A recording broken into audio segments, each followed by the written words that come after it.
Hi, we're answering the one question that every dentist has for us during the transition process. I don't think it's the most important question to answer. There's a more important one that I'll save for the end of the post, but I'll start with the most often asked question, which is when do we tell the staff that we're going to sell the practice? And our rule of thumb is no sooner than 2 weeks before the close of the practice. And the reason is twofold.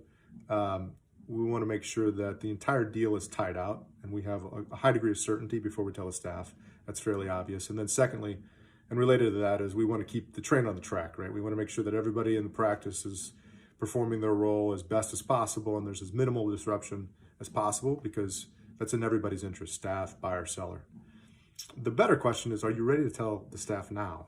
And I'll give you a case study. A selling dentist met with a prospective buying dentist after hours in the office. The prospective buyer had already seen all the numbers, knew the location, loved the dentist and loved the practice, the actual office.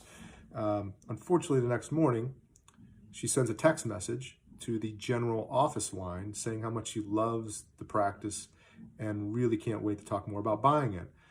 That means that the selling dentist, before she even showed up, had a staff that had been notified of the sale inadvertently.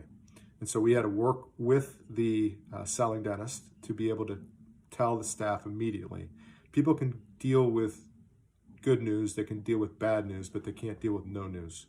And so we had to share it as fast as possible. And we help our transitioning dentists with that elevator pitch, because this is positive news. We want to share this in a positive light for everyone, including the staff, talking about opportunities that exist after the transition, not just the negative changes that may occur. So we have to work with the dentist to work through that. We do that all the time at JW Practice Advisory.